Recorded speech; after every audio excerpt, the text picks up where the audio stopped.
माननीय अध्यक्ष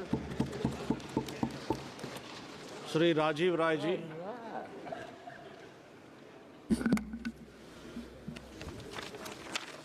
धन्यवाद अध्यक्ष महोदय, मुझे बजट के इस महत्वपूर्ण मौके पर बोलने का मौका देने के लिए।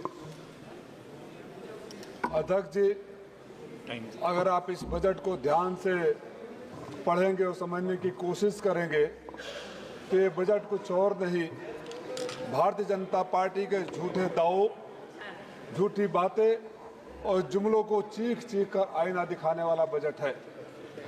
सरकार की गजब की कहानी है। पिछले 10 सालों से 2 करोड़ रोजगार नौकरी हर साल दे रहे हैं।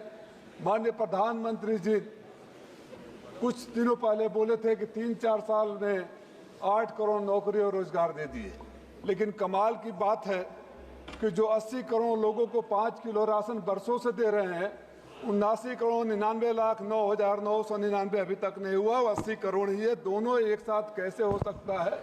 इससे बड़ा झूठ कुछ हो ही नहीं सकता। माननीय अध्यक्ष जी, जिस सरकार के में 80 करोड़ लोगों को 5 किलो राशन पर सालों साल जिंदा रहना पड़ता है और सरकार अपनी पीठ थपथपाती रहती है, उससे बड़ी शर्मनाक स्थिति कुछ और नहीं हो सकती है। इसके बारे में मैं इतना ही कहूँगा कि ऐसी हालत नहीं होनी चाहिए थी। तुमने कोशिश ही नहीं की, नहीं तो ये हालात बदल सकते थे, ये अश्क तुम्हारे आंखों से भी निकल सकते थे। तुम तो ठहरे ही रहे झील की पानी की तरह, दरिया बनते तो दूर बहुत दूर निकल सकते थे। आप झील की पानी की तरह बैठा कर उठे हुए हो देश को एक जगह पर। आदरणीय अध्यक्ष जी, जब मैं बजट भाषण माननीय वित्त मंत्री जी से सुन रहा था और बाद में इस पुस्तिका में पढ़ रहा था, तो एक बार की मुझे ऐसा लगा कि ये बजट मैं बिहार के वित्त मंत्री का सुन रहा हूँ। खुश मत होइए, आप खुश मत होइए सुधाकर बाबू खुश मत होइए कि बिहार के लोगों को बहुत कुछ मिल गया। आप सबको याद होगा भाइयों बहनों, 70,000 करोड़, 80,000 करोड़, 90,000 करोड़, 1 लाख करोड़, 1.25 लाख करोड़। वो 1.25 लाख करोड़ कहाँ गया? या तो गया नहीं, और गया तो सारी पुलें गिर गई।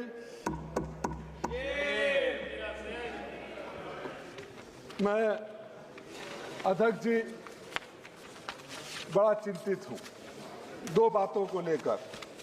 एक, मैं उस सरकार के महान सलाहकार को जानना चाहता हूं जिन्होंने पूर्वोदय योजना को बिहार से शुरू किया। पूर्वांचल कहाँ गया? शेरशाह सूरी ने कहा था कि चंदौली उस जमाने में गेटवे ऑफ पूर्वी उत्तर प्रदेश है। आप पूर्वांचल को छोड़कर हार के बाद इतनी नफरत, उत्तर प्रदेश हार गया, आपको इतनी नफरत कि उत्तर प्रदेश का नाम तक नहीं लिया। मैं आंकड़ों में नहीं जाना चाहता, आंकड़ों के साथ आईना दिखा सकता हूं, लेकिन मैं जानता हूं कि हमारे बहुत सारे साथियों ने आंकड़े पेश किए हैं और सरकार को भी सच समझ में आता है। लेकिन अगर आप पूर्वांचल को छोड़ देंगे और पूरे पूर्वोदय योजना की बात करेंगे, आपने अपने भाषण में उत्तर प्रदेश के लिए कुछ नहीं दिया, हमारे पूर्वांचल को। आपका बोरिया बिस्तर तो पूर्वांचल ने बांट दिया, इंतजाम कर दिया है, और इसी तरह की नफरत दिखाते रहिए। आने वाले चुनावों में उत्तर प्रदेश से बोरिया बिस्तर बांट दिया जाएगा, ये लिख कर रख लीजिए, किसी घमंड में अहंकार में मत रहिए। माननीय अध्यक्ष जी, मैं मांग करता हूं कि पूर्वांचल और उत्तर प्रदेश को पूर्वोदय योजना में शामिल किया जाए। मेरे लोकसभा में आपके 11 सालों के शासन में आपने कुछ भी नहीं दिया। हमारे यहाँ 3 मिलें हैं, स्वदेशी कॉटन मिल, पर्दा और रसना की चीनी मिल, बरसों से बंद है। माननीय कपड़ा मंत्री जी ने, वहाँ के मुख्यमंत्री जी ने आज से 7 साल पहले घोषणा कर दिया था चलाने का, और 85 एकड़ एक जगह जमीन, 25 एकड़ एक जगह जमीन लैंड माफिया के गिरद दृष्टि लगी हुई है। मैंने सुना वहाँ प्लाटिंग करने की योजना बनाई जा रही है। मैं आपसे मांग करता हूँ कि इस बजट में मेरे लोकसभा के तीनों मिलों को चालू किया जाए, जिससे वहाँ के लोगों को रोजगार मिल सके। और अगर किसी भी वजह से मिलों को उस हालत में चालू करना संभव नहीं हो, तो वहाँ वैकल्पिक उद्योग लगाया जाए। पूर्वांचल का सबसे पिछड़ा इलाका घोसी है। आप बाढ़ की बात कर रहे हैं, मुझे वो भी समझ में नहीं आ रहा है कि कौन सा वैज्ञानिक बताया कि इनके यहाँ बक्सर में बाढ़ आएगा तो मेरे गांव सुरही बलिया में बाढ़ नहीं आएगा। यहाँ सांसद पूर्वांचल के बैठे हुए हैं, मैं तो पीलीभीत से जोड़ता हूँ। कौन सा ऐसा जिला है जहाँ बाढ़ नहीं आता है? मेरे यहाँ मधुबन ब्लॉक का बिनटोलिया से लेकर गजियापुर का पूरा बांधा टूट रहा है। गाजीपुर के लोग सेमरा गांव सालों से डूब रहा है। बक्सर से लेकर वहां तक सारे गांव डूब रहे हैं। सैकड़ों एकड़ जमीन चली जा रही है। सरकार उसके बारे में नहीं है। ये सरकार जब बजट को पढ़ेंगे तो ऐसा एहसास होता है ये बजट देश के लिए नहीं, अपने उन दो बैसाखियों के लिए बनाया गया है, जिन बैसाखियों के सहारे ये सरकार अपनी आखिरी सांसें गिन रही है और चलेगी नहीं। माननीय अध्यक्ष जी, 100 करोड़ इंटर्नशिप की, 1 करोड़ इंटर्नशिप की बात हो रही है।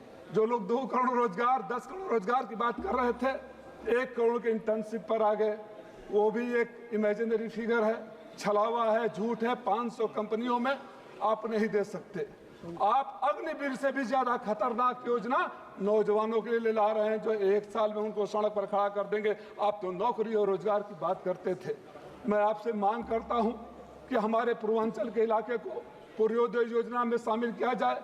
हमारे यहाँ जो परदहा की मिल है, 85 एकड़ जमीन है, आप वहाँ स्किल डेवलपमेंट सेंटर खोल सकते हैं। हमारा मऊ तो पूर्वांचल का मेडिकल हब बन रहा है, लेकिन सरकारी सुविधा कुछ नहीं है, प्राइवेट के जिम्मे है।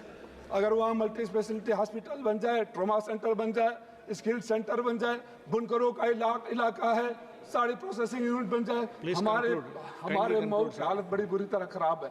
मैं आपसे मांग करता हूँ कि ये सरकार जो नौकरी के वादे करती थी, जिन्होंने बार बार कहा है कि हमने हर साल 2 करोड़ नौकरी लेकर आए हैं, रोजगार लेकर आए हैं, एक इस सदन के लोगों को पता होना चाहिए कि नौकरी रोजगार किस बोरे में रखकर किस खाई में फेंक दिया गया है, जो न पढ़ा जा रहा है न दिखाई दिया जा रहा है।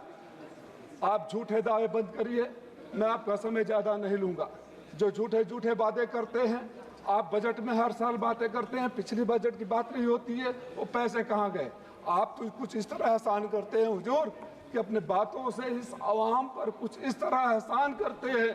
आप अपनी बातों से इस आवाम पर कुछ इस तरह एहसान करते हैं, आंखें तो छीन लेते हैं और चश्मे दान करते हैं। हमें आपके दान के चश्मे नहीं चाहिए, हमारे आंखों को छीनना बंद कर दीजिए। माननीय सदस्य स्पीकर जी, आखिरी बात, हमारे यहाँ जो मेरा इलाका है, मैं हमेशा कहता हूँ, बदहाल बुनकर, बेहाल किसान और बेरोजगार नौजवान, तत्काल सरकार संज्ञान ले और जो गांव कटानों में डूब रहे हैं, चाहे गाजीपुर का हो, बलिया का हो, मऊ का हो, आजमगढ़ का हो, गोरखपुर का हो, कुशीनगर का हो, उसके लिए व्यवस्था कर दिया जाए और जितने गांव डूब गए हैं उनको मुआवजा दिया जाए।